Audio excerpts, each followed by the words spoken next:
Hi, and welcome to Inside Bremerton, the city show focusing on issues and topics important to its citizens. On today's show, we're going to be meeting with new City Council member Kevin Gorman. We'll be visiting the Kitsap County Water Festival. We're going to head over to Manette and learn more about the 5K Run Club that's just started up. And we're going to be learning about a fantastic community program called Doc Loves the Kids. Let's get started.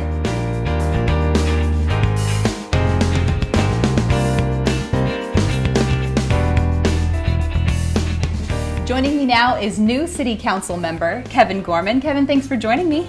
You're welcome. Thanks for having me. Of course. So to get started, tell us a little bit about this. I believe it's your first political office. Yes, it is. How did you end up here? Well, it was a conversation I had on the boat with the council president, and I mentioned that I was interested in becoming a city council member when I was 55 and retired, and he said, "Why wait?" And that really struck something with me, and so I started showing up to the city council meetings, and one thing led to another. I realized that I have 15 years of experience in public service and working for municipalities, and I just decided to jump into it. So it was really just kind of a little push to get involved is all it took. Sure. Tell me a little bit about that previous experience with your job. Yeah, well, I started off in the Coast Guard, spent 5 years. I was doing search and rescue and law enforcement on the West Coast. And then got a job with the City of Seattle working with the public utilities there and learned a lot about municipal construction, basically water, sewer, drainage, all that stuff. And then currently I work for Seattle City Light. I do project management for the streetlight conversion program. So we're converting all the streetlights to LED. Okay. That's really exciting. It's emerging technology. Yeah. So you're really bringing a lot of good experience to the City Council. That's great. Yeah. So I know there was something really unique about your campaign specifically. Tell me about your campaign signs. So the campaign signs are, I was told, I got some advice from people, how do you run a campaign since this is my first office? Sure. And they said you need to get signs. So I looked them up and they were super expensive, about $1,700 for 100 of them. And I just didn't really understand why I needed them, so I asked, and they said that, well, you have to do it because the other person does it. They don't really get you any votes, and so that just didn't really, it didn't sit well with me. So I just kept thinking about it, had my finger on the button, ready to buy these signs, and it's just like, I couldn't do it. So I started talking to some friends, met a blacksmith, and then he hooked me up with a plasma cutter guy, and they built a stencil out of steel, and then my girlfriend's fence blew down, so I had all the cedar, and it just like fell into my lap. Yeah, perfect. And so I took a blowtorch and went over the stencil, and everything worked out. That's awesome. Yeah. So, and really unique. Has anybody else ever done this? I don't think so. I think it might be new business for me. I'm not sure. Right, there you go. That's something to think about. Yeah. So tell me, what are some projects that you are focusing on now personally? So personally, I'm working on a lot of things. One of my first things when I took office was, okay, let's start somewhere small and get some things done, and then work towards bigger things as I learn the process more. The first thing is bike parking. It seems like a pretty easy thing to do. Downtown Bremerton and Manette and the whole surrounding Bremerton area is really lacking in bike parking, so I figured that's one good place to start. The other places I'm working, I'm the vice chair of the Public Works Committee and the Finance, Investment, and Parking Committee. So parking is a huge thing I'm working on. Sure, huge concern for the city. Yeah, absolutely. I'm I'm pushing for finishing the East 11th Street. It's the construction there, and then also an overlay on Perry Avenue. We really need to fix the street there. Okay. Some other things I'm working on, economic development. I plan on meeting with business owners, setting up a regular just open house, have coffee with business owners, and really learn what their challenges are and what are the opportunities for us to improve. We've got so many new businesses that opened up, and I really want to make sure that they stay here. So that's a really big passionate thing of mine. I have a degree in business, so it's something I think I can help with. Another thing I'm working on is affordable housing. I'd really like to see the city reduce the constraints on building small.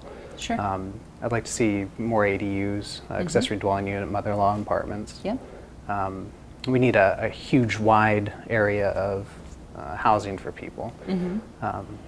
So that's one thing. And then the thing I'm most passionate about is building community wealth and doing that with the Kitsap Community Food Co-op.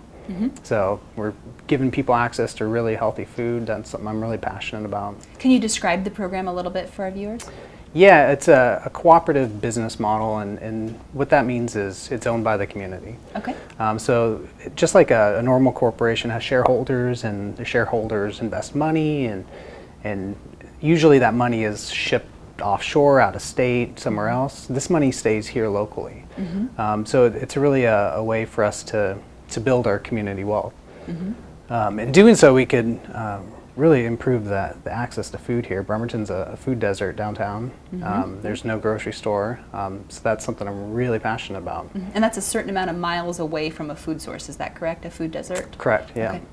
Yeah, it's a federal classification. Right. And I think we got that in 2015. So. Okay, which is crazy for a downtown area. Yeah. And it's real simple to fix. It's get some people together and buy some food and start selling it. Sure. And that's kind of what we did. We have about 70 volunteers right now. We created a small store in the back of a restaurant, the Sweet and Smoky Diner. It's located at 417 Park Avenue. And you come there, you can buy some food, and it's really just a great way to meet your neighbors, meet people that are passionate about food, to just learn about food and explore it. Right now we're planning on a expansion into a much bigger space, and then eventually what our goals are is to create 100 jobs for downtown Bremerton. That's fantastic. It is, yeah. Good goals that the whole city is behind. Yeah, absolutely. Let's do that. So talk to me some more about your district, which is the Manette district, we should say. I don't think we highlighted that before. Talk to me a little bit more about the characteristics of your district specifically, and also some projects that you're working on that are central to your district. Well, District 3 is downtown, Evergreen Park, and Manette. Right. That's a lot. It is. And I'm so fortunate to have the best district. You Yeah. know, well, I don't want to, it's not a competition. It's not a competition, but. Not a competition, but. But it's really great. And Yeah. I really feel fortunate to have that responsibility. Sure. We got a lot of great stuff happening in downtown. Manette's got a lot of stuff happening. We have the Manette playfield that's being renovated right now. It's a really great thing for us. Coming up soon, we have on August 4th is the Manette Edible Garden Tour. Oh, fun. It's just a chance for you to go check out your neighbors' gardens and see people actually growing food to eat. It's really, really good experience. And if you haven't noticed, there's a theme of food in my life. I like it. I'm on board with that. Now tell me about this derby.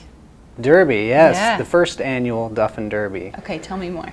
So Aaron Duffin was a member of our community who passed away recently, and we want to get together, get the community together, and do something to just memorialize him and to promote bicycle culture. If you didn't know Aaron, he was a huge promoter of bicycles. He had a bicycle shop downtown or in Manette, and he just wanted people to be happy and bike. He was really just a really nice guy, and he just wanted everybody to be on bicycles. Yeah. So to honor him, we're doing a annual bike ride.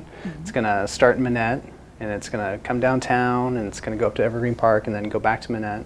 After the bike ride, we're going to have a spaghetti feed fundraiser. The proceeds from that fundraiser are going to go to a nonprofit that buys bikes for kids. Awesome. It is. And then we're also going to unveil the bike rack in his memorial. So. Oh, fun. What a great way to honor such an important citizen to your area. Yeah. And So that's going to be after the Armed Forces Day Parade. Okay. And tell me about the booming Bremerton businesses. The booming Bremerton businesses. There have been so many businesses that opened up. Yeah. Since I've been here, I can't even count on two hands how many businesses that popped up just in my general area.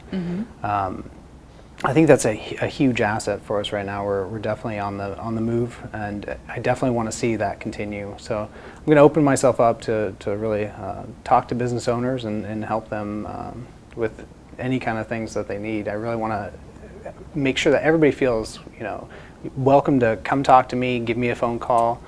send me an email. If you have challenges or anything going on in your business, let me know, and we'll see what we can do. Well, this is your platform, so what is it that you would like to say to the city of Bremerton? All right, Bremerton, I love you, and I want you to show up to city council meetings. I got involved in politics to ensure that we have a transparent government. I want you to feel comfortable always giving me a call, give me a ring, send me an email, but we really need you to show up to the meetings and be a part of the conversation. So that's it. I couldn't agree more. Bremerton, we'd love to see more of you. And Councilman, thanks so much for joining me today and for telling us a little bit about yourself, and we hope to see you soon. Thanks, I appreciate the opportunity. So we're hosting the show today in the Norm Dix building where tons of city government business goes on. But we're about to take a field trip to the Kitsap County Fairgrounds for the Kitsap Water Festival, where kids are learning about and celebrating water.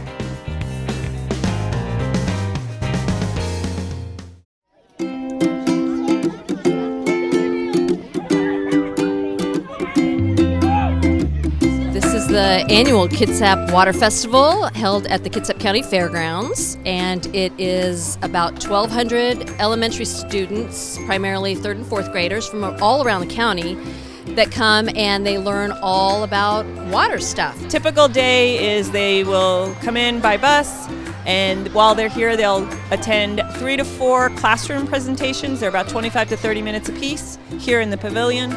They'll get about 15 to 20 minutes to go through exhibits, which are out in the Van Z and outside. And then they'll also see a 45-minute assembly program, The Magic of Our Water, which is a magician that does a whole bunch of stuff about water. This is amazing! I just moved the chair from here all the way over to there, and she's, whoa, wait a second! Don't move. I can't believe it. I can take the ladder right out from under her. Aisha is balanced on the edge of her chair in midair. Why do students like this at this age? Because they have the heart to care for the planet, and they recognize that they're part of it just instinctively. And so when adults say, yes, we are, and here's what we do, it's a very exciting time for them to absorb that information, and it goes in a more whole way. We want to start early with teaching our children how important it is to preserve that resource of water. So this is a really good event with a lot of different ways to show kids how water is important, and it's really good for us to hear that they're learning stuff and that they liked it and that they want to talk about it later. The hydrologic cycle, it touches all of us. And all of these organizations have different roles that they play as they come in contact with our water resources, right? They can be good stewards or they can be bad. So everyone here is trying to be good.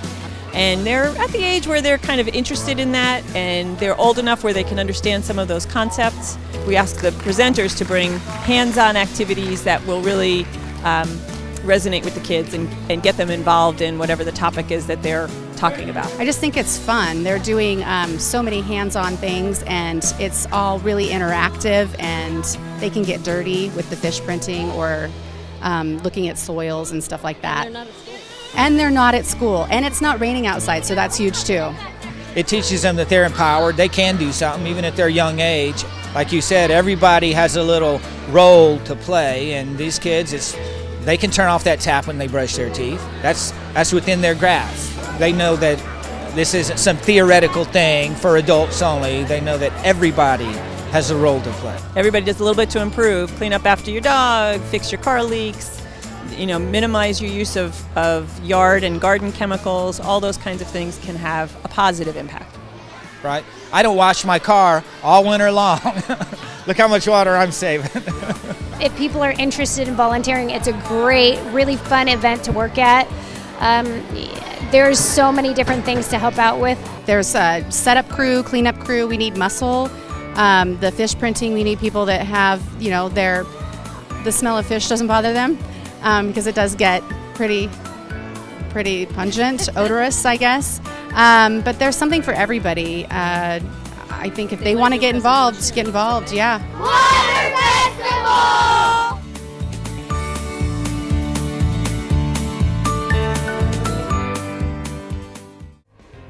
What's that? You're looking for a new and exciting way to see all the neighborhoods of Manette? Well, we've got just the ticket for you. It's a new 5K run club that just started up in the area. We're gonna head over to talk to Doug Hoyer, the organizer, and learn more.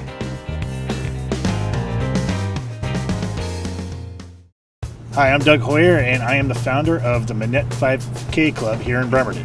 The Manette 5K Club is very easy to do. You show up every Thursday here at the park above the boat shed. You sign in to the Run Clubs app.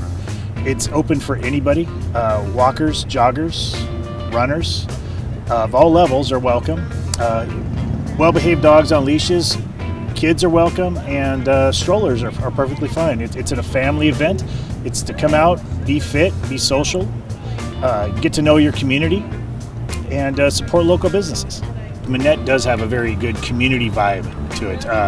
People are generally more community-oriented in Manette than they are elsewhere in Bremerton at times. A lot of people do use this as a couch to 5K. They'll start out slow and then progressively work their way into it. I had one person in a club, they started and they'd never ran or really walked that much, and in a year and a half they'd run a half marathon.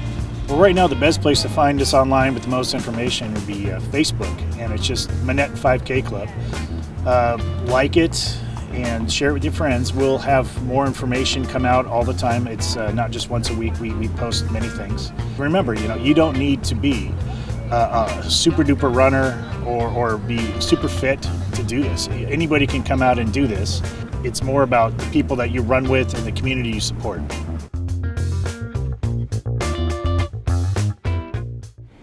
At a time when our world feels as divided as ever, one man took it upon himself to create an event where the community can come together and support our homeless community and kids with free haircuts, free shoes, and a really hot, great meal.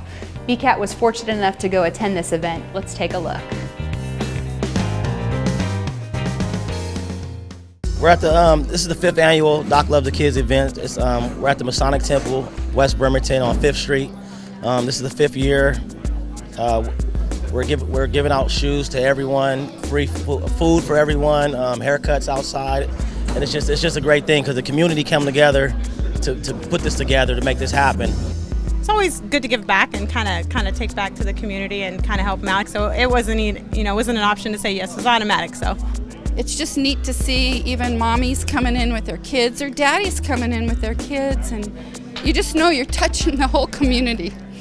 Trying to get back to the community, man. That's the best way to do it, I feel like that's the way the Lord bless you, when you go out there and do something, give it back to him, and you'll go stronger and stronger, I heard one young man say, "This is so cool, I got new shoes. Thank you so much. It was so nice having a meal," and they're just so grateful. They're so thankful, and that just makes it even more rewarding. The Jordans, man. Like I said, right home. Well, DocLuvTheKids is something because I used to coach Pee Wee basketball, and all the kids, when you play basketball, you have away shoes and game shoes, home shoes. So all these kids had all these extra shoes that they only wore for basketball. And it just started from that. Next, the next year we had 50 pair of shoes. The next year we had 200, and this year we had like 450 pair of shoes. So it's a blessing. You hearing people's voices, man. It's getting out there. Doc had a lot of people that he don't even know that's talking about this event. I would see it on social media, and everybody's talking about it. Oh yeah, social media all day long, but word of mouth I think is what happened, and it's the 5th year, so it's a constant thing. So it's people starting to get more and more adapted to it, and they're just showing up, and it's great. When I first got here, I was a little nervous because I'm shy, and as soon as they came in and they saw the food, and everybody was just having a good time, they were just smiling and made me smile. And sorry, I've never given back to people like this. All right, let it out. It's coming from the heart, Mm-hmm. And just like your daddy, bro. We can't hold it in. We can't hold it. And giving back just feels good. We all can help. We can all be fulfilled through giving. It is definitely feels better to give than to receive, although we need to all receive as well. We all have kids in this community. We all have been somewhere, so it's always good to give back when you can. It's not hard to do it. The more of us that do this, the more people it takes care of. So let's make this happen. Let's better our community. That's all I'm trying to do. That's it for today. I want to thank everybody for making these stories happen and for Councilman Gorman for joining us. You know, we have a blast of making this show, and we really hope that you viewers enjoy tuning in. You can also find us on Facebook and tune in next time for another episode of Inside Bremerton.